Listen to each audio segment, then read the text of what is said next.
Robert Redford is one of Hollywood's most iconic and enduring figures, a brilliant actor, visionary director, and philanthropist who reshaped American independent cinema through his founding of the Sundance Film Festival. In a career spanning more than 6 decades, he has delivered classic film roles, from the outlaw Sundance Kid in Butch Cassidy and the Sundance Kid, 1969, to investigative journalist Bob Woodward in All the President's Men, 1976, and won the Academy Award for Best Director for Ordinary People, 1980. However, it wasn't until he was 89, nearly 2 decades after the death of his friend and professional collaborator Paul Newman, that Robert Redford decided to publicly reveal his deep and personal thoughts about their enduring relationship.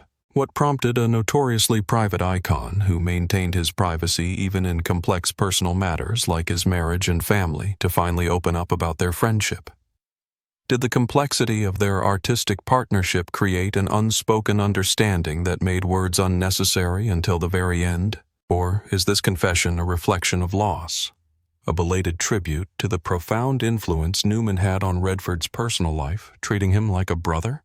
Let's explore Robert Redford's journey through life, where fame met friendship and everlasting respect, and analyze the significance of his late words in his cinematic legacy. Robert Redford, born Charles Robert Redford Jr., was born on August 18, 1936 in Santa Monica, California. He grew up in a modest family. His mother, Martha Hart, was a freelance illustrator and commercial artist who instilled in him an appreciation for creativity and aesthetics, and his father, Charles Robert Redford Sr., worked as a chemist and laboratory technician. His Southern California upbringing, with its vibrant culture and Hollywood mystique, sowed the early seeds for Redford's later film career. Redford's early educational experiences also shaped him.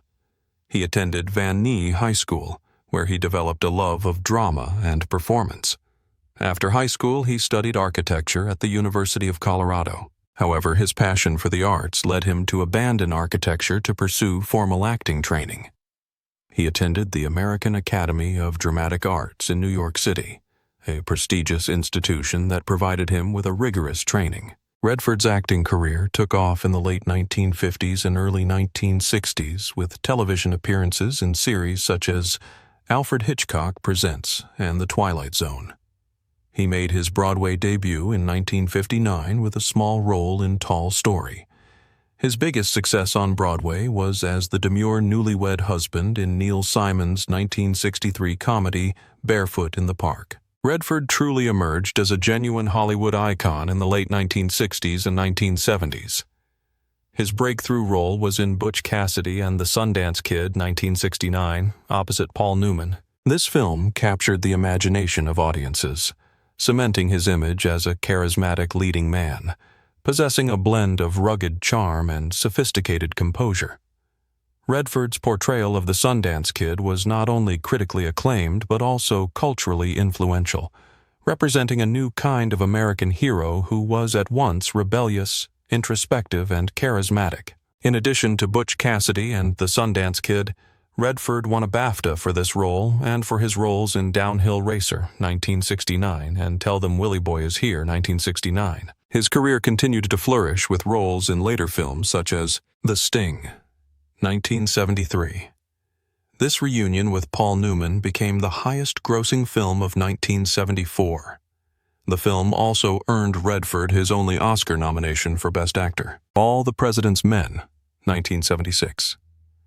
In this critically acclaimed film, Redford co-produced and starred as reporter Bob Woodward, with Dustin Hoffman as Carl Bernstein, a landmark work that reflected Redford's interest in political issues and journalistic integrity. Out of Africa, 1985. This romantic epic, based on Karen Bixen's memoir, showcased Redford's ability to portray complex characters in emotionally charged stories and grand settings. In addition to acting, Robert Redford is also acclaimed as a visionary filmmaker and advocate for independent cinema. In 1980, he founded the Sundance Institute, a nonprofit organization dedicated to supporting independent filmmakers and nurturing new talent. This initiative led to the birth of the Sundance Film Festival, which has become the leading platform for independent films worldwide. Redford has directed and produced many successful films, cementing his reputation as an artist capable of shaping both compelling stories and the film industry itself. Tout, Ordinary People, 1980. The film won the Academy Award for Best Picture and earned Redford the Academy Award for Best Director, cementing his reputation. And A River Runs Through It, 1992. A critically acclaimed family drama that delves into themes of familial bonds and the subtle beauty of nature, cementing Redford's stature as a filmmaker capable of creating profound and moving cinematic experiences. Despite his public persona, Redford has always maintained a certain level of privacy in his personal life. Redford married Lola Van Wagenen on August 9, 1958, in Las Vegas. They held a second reception at Lola's grandmother's house on September 12th of the same year to share the joy with relatives.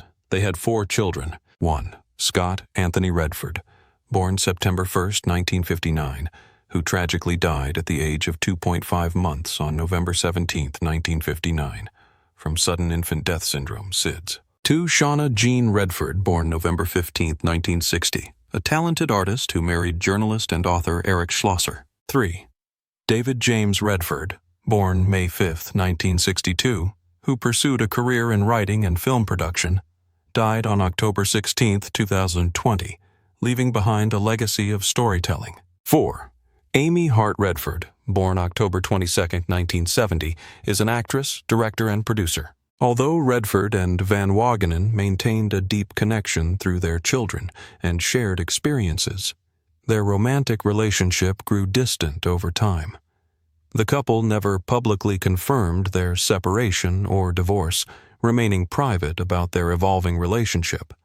However, in 1982, entertainment journalist Shirley Eder reported that the couple had been apart for years.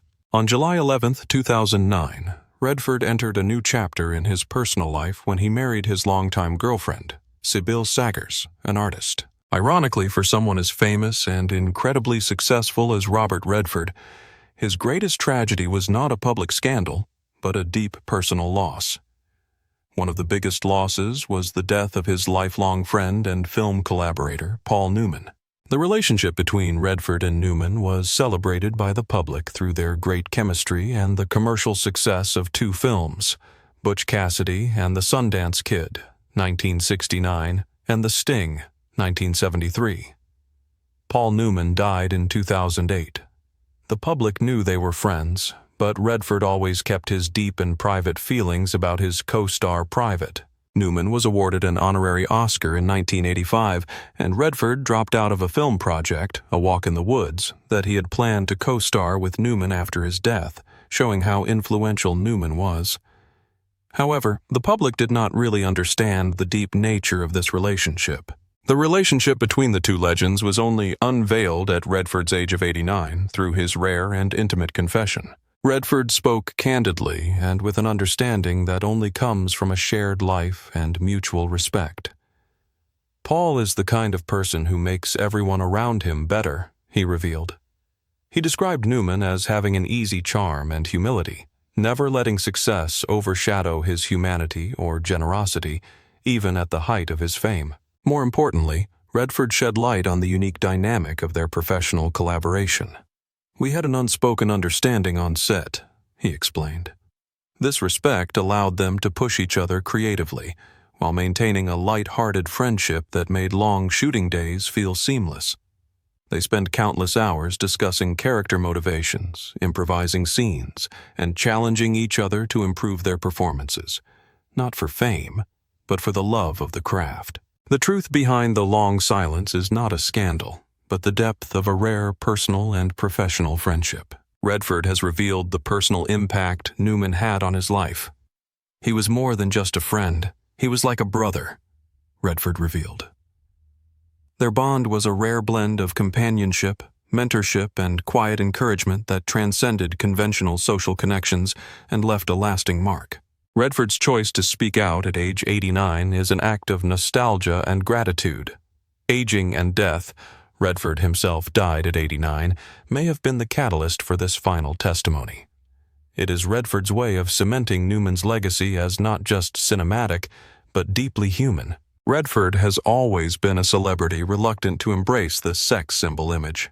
He once said that he never thought of himself as a charming or handsome man, and that a glamorous image can be a real burden. It's rubbish.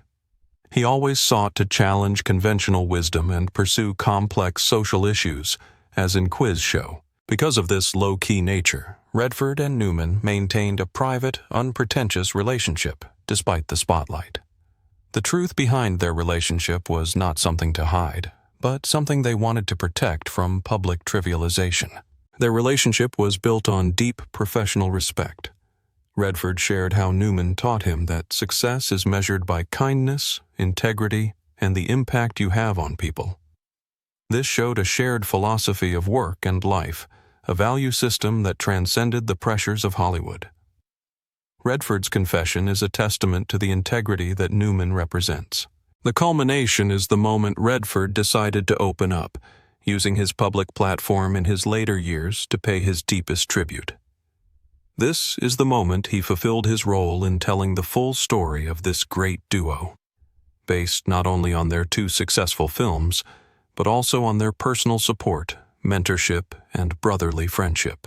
Redford's public release of these thoughts is of great significance. For the legacy, it provides a precious window into the lives of one of Hollywood's greatest duos, cementing their shared legacy as revered cinematic icons beyond mere celebrity. For the public, Redford's confession is a reminder that behind the public persona are deep human connections, forged in the crucible of Hollywood pressure.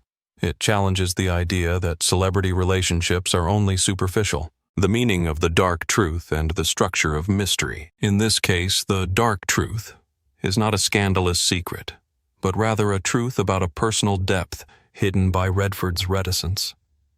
This truth, when revealed, is shocking, emotionally, not because it is disillusioning, but because it reinforces the public's belief in the authenticity of the on-screen relationship between Butch Cassidy and the Sundance Kid, a chemistry that turns out to be a reflection of a lifelong friendship. Robert Redford's life was a cross between the bright lights of Hollywood and a deeply introspective world, evidenced by his artistic vision, as expressed at Sundance, and his unwavering commitment to personal values through his environmental and human rights activism.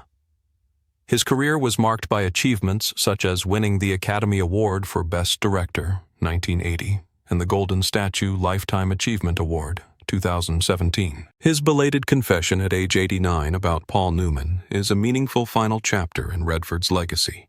It is a final testament to a friend who made everyone around him better, affirming that Newman was a brother, not just a colleague. The unfolding truth about that friendship raises questions about the boundaries between public and private life in the entertainment industry. Is Redford's belated confession proof that only when faced with the end of a life are we truly willing to reveal our deepest personal relationships?